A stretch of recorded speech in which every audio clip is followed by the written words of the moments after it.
তো আজকে সকালের নাস্তা থেকে শুরু করছি। এখন সকালের নাস্তায় বানাবো ডিম পরোটা রোলের মতন করে। তো আসসালামু আলাইকুম দাদা, দিদি, ভাই, বোন, আঙ্কেল, আন্টিরা কেমন আছেন? আশা করি আল্লাহর রহমতে সবাই ভালো আছেন, সুস্থ আছেন। আলহামদুলিল্লাহ আমিও আমার পরিবারকে নিয়ে ভালো আছি। আপনাদের মাঝে আবারও একটি নতুন ব্লগ ভিডিও নিয়ে হাজির হলাম।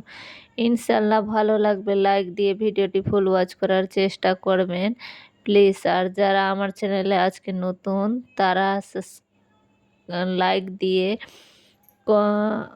কমেন্ট করে, আর যদি আমার ভিডিও কোথাও কোনো অংশ ভালো লেগে যায় তো সাবস্ক্রাইব করে আমার পাশে থেকে যেতে পারো।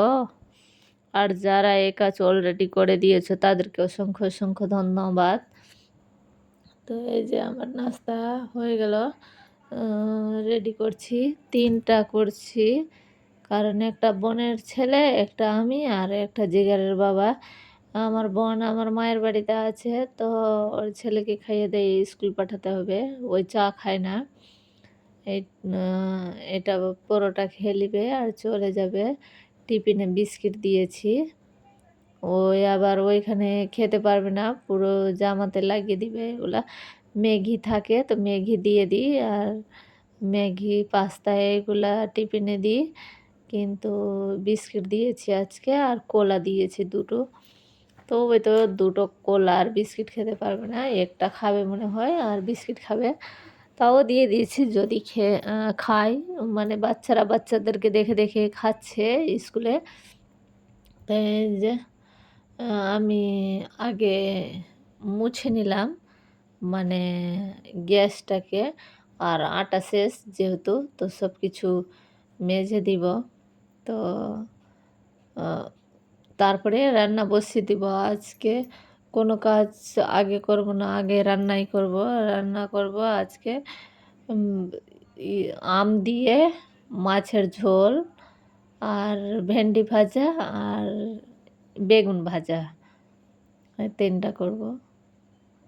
আমি তো ভাজাই দিয়ে খেলি। আমাকে ডাল বেশি পছন্দ নয়, ওই জন্য আমি ডাল রান্না করি না বেশি। আপনারা দেখতে পাচ্ছেন আমার ভিডিওতে আমি ডাল বেশি রান্না করি না। কোনো দিন জিগারের বাবা যদি খেতে চায় তো, কিন্তু আমাকে ডাল যদি ভাজা আর ডাল করি তো আমি ভাজা দিয়ে ভাত খাবো, ডাল থালাতেই নেব না, এরকম আমার অভ্যাস কি জানি। আর গরম গরম ভাত যদি আলু ভর্তা, বেগুন ভর্তা আর একটা ডিম ভাজি হলেই হয়ে যাবে আমার। আর কিচ্ছু লাগবে না, এগুলা দিয়ে খাওয়ার অভ্যাস আছে আমার। ওই জন্য দেখছেন আমার ভিডিওতে আমি রান্নাবান্না তরকারির মধ্যে খুব কম করি। ভর্তা টর্তা করি, আপনাদেরকে দেখাই না। যে আপনারা বলবেন কি ভর্তা খেয়ে থাকছেন, তো কিন্তু আমার দিদিদের, অনেক দিদিদের দেখছি, ভিডিও দেখছি, তো ওরা ভর্তা দিয়ে ভাত খাচ্ছে। তো আমিও ভাবছি যে এবার থেকে আমিও শেয়ার করব। যেহেতু ওরা করছে তো আমিও করব। ওই জন্য তো ভাতে আমি একসঙ্গে চাল আর উম জ জল দিয়ে এক্কেবারে চাপিয়ে দেই না ভাত। আগে জল ফুটে তারপরে ভাত দিই। আ সরি, কি বললাম? চাল দিয়ে দিই। কারণ একস একসঙ্গে দিলে না আ সবাই, গ্রামের মানুষ যেহেতু, সবাই বলবে কি ভাত কিরকম জানি হয়ে গেল, পিচ, পিচ করছে, করছে, এভাবে বলবে। তো আমরা ওই গরম করে জল আগে ফুটে যায়, তারপরে চাল ধুয়ে দিয়ে দিই। তো এই যে আমার ভিন্ডি ভাজা হয়ে গেল, ভাজা মশলা দিয়ে। আর নামিয়ে ভাজা মশলা দিয়ে দিয়েছি, নামিয়ে নেব। আর আজকে মাছ ভেজে নিচ্ছি। তো দেখছি আজকে ১ম বার মাছ ভাজলাম। তো মাশাআল্লাহ অনেক সুন্দর হয়েছে, আর মাছ ভাজতেও আমাকে অনেক সুন্দর লাগলো। তো দেখেন কত সুন্দর করে উঠছে, আর একটা মাছ ভাঙছেও না। তো মাছ নিয়ে এসেছিল জিগারের বাবা বেশি, 12 পিস। তো আমি রেখে দিয়েছি, কারণ ও এ অতটা খাওয়া যাবে না। তাই জন্য ৪ পিস হলেই হয়ে যাবে ২ বেলা। আমি তো মাথা খাই শুধু। আমি মাছের টুকরো খাই না। এই যে বেগুন ভাজা, ভেন্ডি ভাজা আর আম দিয়ে মাছের ঝোল। লাইন নাই বন্ধুরা। এমনি জানলা খোলা রেখে ওইখানে ভিডিও করে আপনাদের সঙ্গে শেয়ার করলাম। কারেন্ট ছিল না। তো এই যে বাসন মাজতে চলে আসলাম। আগে মানে রান্নাবান্না চাপিয়ে ওইগুলা যে সকালের সকাল তো এখানে রান্না তো একসঙ্গেই করছি। তো মানে নাস্তার যে বাসনগুলো হয়েছিল ওইটা অফ ক্যামেরায় মেজে ফেলেছি। কারণ রান্না এদিকে চাপিয়ে এদিকে বাসন মেজে নিয়ে চলে এসেছিলাম। আ এখানে বসেই তো মাজছি। এদিকে গ্যাসে রান্না করলে একটাই সুবিধা যে এদিকে রান্না হবে, অন্য কাজও হয়ে যাবে। উনুনে রান্না করতে গেলে বসে করতে হবে। তো আমাকে আমার মা বলছে কি, "তুই উনুনে কিসের জন্য এখন রান্না করবি? কারণ ২ টো মানুষের খাবার তৈরি করতে আবার কত লাগে, তো উনুন ধরাবে।" আর যেহেতু আমার অভ্যাস নাই উনুনে রান্না করার, তাও এখানে প্রায় আমি ২-২.৫ বছর থেকে উনুনে রান্না করছি। না তো আগে যখন অ মানে জয়েন্ট ফ্যামিলিতে ছিলাম সবার সঙ্গে, তো আমার শাশুড়ি মাকে সবকিছু হেল্প করে দিতাম। মানে মশলাপাতি, সবজি-টবজি সবকিছু কেটে বেছে আমি দিতাম। শুধু আমার শাশুড়ি উনুনের কাছে বসে মানে রান্না করত।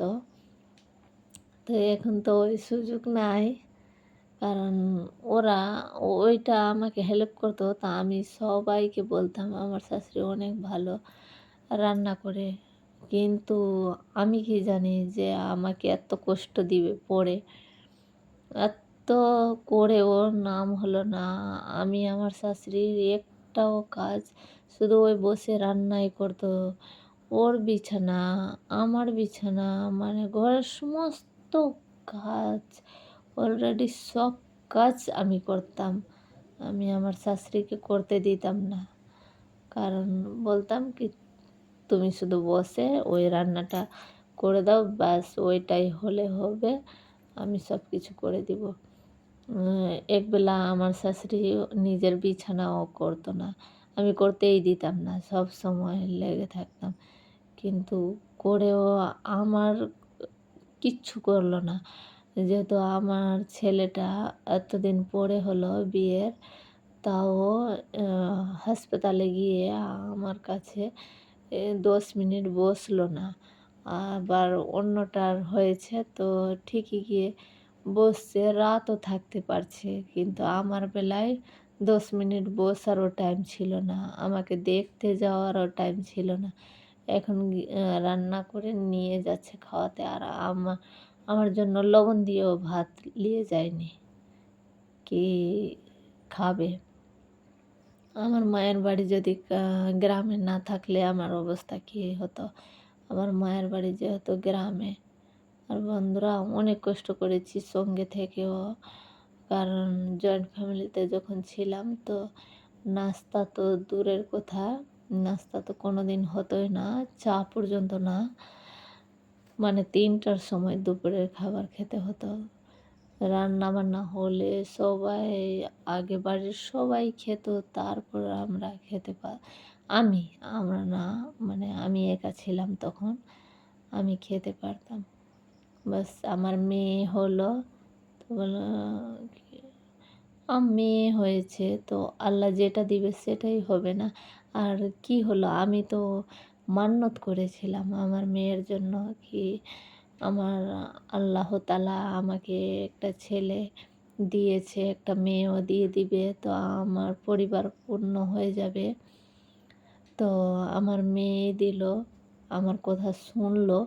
তাও ওরা খুশি নাই। যেহেতু আমাকে ভারী নাই, আমার বাচ্চা হয়েছে মেয়ে বা ছেলে, আমাকে কষ্ট নাই। তো ওকে কেন কষ্ট হবে? ওই যদি সুখ থাকলে কোনো কিছু বেঁচে যদি থাকে, আল্লাহ তাআলা যদি বাঁচিয়ে রাখে আমার মেয়ের বিয়ের অ্যা দিনে, তো মানে কিছু দিবে। কিন্তু আ এখন তো ৫,০০,০০০ ১০,০০,০০০ টাকা লাগে। তো সবটা কি কেউ দিয়ে দিবে? আমাকেই দিতে হবে, বা আমার যতটুকু সামর্থ্য ততটুকুই দিব। তো এখানে আমার ভিডিও শেষ করছি। আপনাদেরকে যদি ভালো লাগে তো প্লিজ লাইক, কমেন্ট, শেয়ার করবেন। আপনাদের একটা লাইক আ মানে অনেক মূল্যবান, অনেক বন্ধুদের কাছে আমার ভিডিও পৌঁছাতে সাহায্য করবে।